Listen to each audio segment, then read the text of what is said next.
In ancient times, before the battle started on the land of Kurukshetra, the Kaurava army of 11 Akshuyins faced the Pandava army of 7 Akshuyins. Both sides were preparing for war. Meanwhile, Krishna got a survey report prepared. The report showed how long each warrior could kill the entire army in front of him if he fought alone. Started reading the report. The first name was Bhishma, who could defeat everyone in 20 days. After him, Karna could do it in 24 days. Then Arjuna in 28 days and Bhima in 32 days. The days increased as Krishna read on, but he stopped at one name that had only one number next to it. It was not 1 year, 1 month, 1 week, 1 day, or 1 hour. It was not even 1 minute. Who is this? How did he get such power? And why did he have to sacrifice his life before the war even began?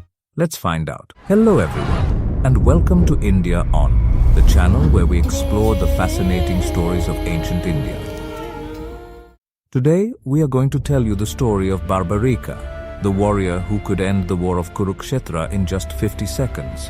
Yes, you heard that right, 50 seconds. How did he get such a power? Now that we've set the stage, let's dive headfirst into the extraordinary tale of Barbarika. Krishna also wondered if this was true and possible. He closed his eyes and went into the future.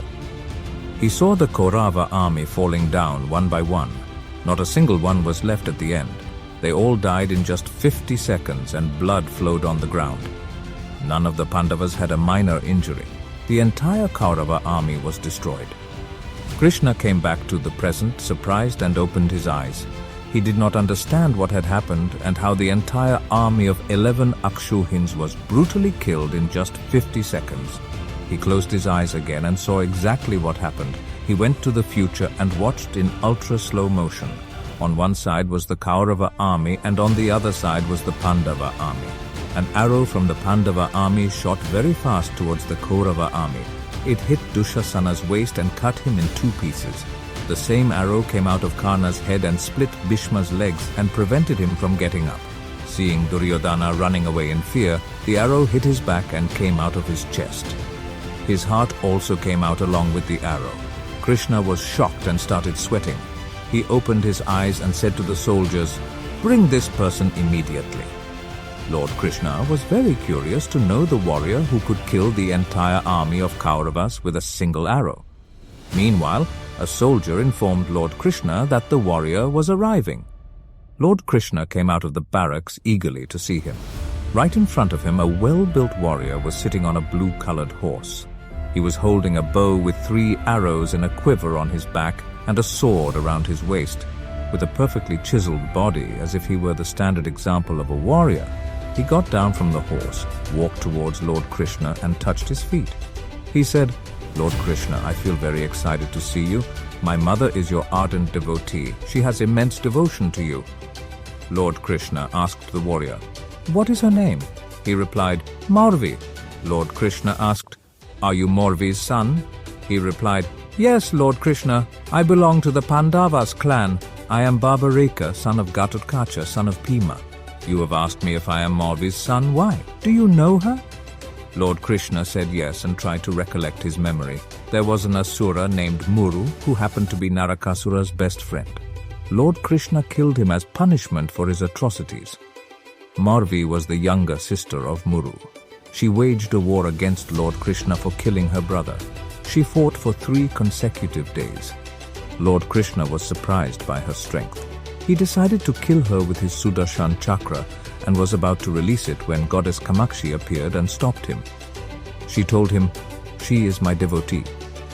I have blessed her with a boon that gives her so much strength and knowledge. Spare her." And then Mother Kamakshi told Maurvi, "He is Lord Krishna, the incarnation of Lord Vishnu." Since Lord Krishna immediately spared Maurvi's life, she fell on his feet and began living as his devotee. This is the story of Maurvi. Then Lord Krishna asked Barbarika, "Can you really kill all the army in a minute?" He replied that he could do that.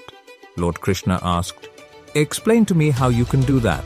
Barbarika narrated, "My mother attained immense knowledge and warfare skills due to the goddess's boon. She taught me all the war skills when I was a kid. Now I'm an expert in all the warfare skills."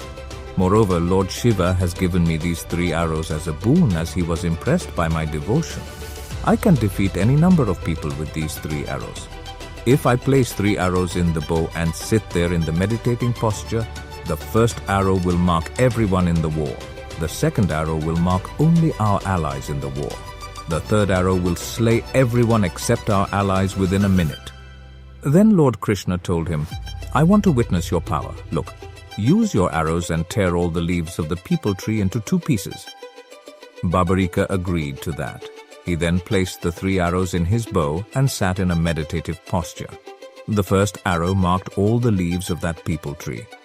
There was no use of the second arrow here because it need not mark, which had to be spared. The third arrow would tear all the leaves into 2 pieces on that peepal tree, come to Lord Krishna's feet and revolve around them. After the first arrow marked all the leaves, when Barbarika aimed the arrows, Lord Krishna plucked a leaf and placed it under his feet. That's why the arrow revolved around his feet to tear that leaf. Barbarika opened his eyes. Why is this arrow revolving around my feet, Barbarika? Asked Lord Krishna. Barbarika replied, Perhaps there is a leaf under your feet, Lord Krishna. Remove your feet from that leaf, otherwise the arrow will pierce your feet and tear the leaf into 2 parts. Lord Krishna immediately removed his feet, and the arrow tore the leaf into 2 parts. Lord Krishna was astonished by Barbarika's power. He asked Barbarika, Which side will you choose, the Kauravas or the Pandavas? Barbarika replied, I'll choose the weaker side. As per Barbarika's words, he should take the Pandavas' side. The Kaurava army was 11 Akshauhini's size, whereas the size of the Pandavas' army was only 7 Akshauhinis. 1 Akshauhini consists of 21,870 chariots, 21,870 elephants, 65,610 horses, 1,09,350 foot soldiers. Barbarika would obviously choose the Pandavas' side. But there was a big issue here. Barbarika said that he would choose the weaker side. The arrow would start killing the Kauravas' army upon starting the war. When Barbarika's arrow wiped off 5 Akshauhinis out of 11 Akshauhinis of the Kaurava army, the size of both armies would be equal.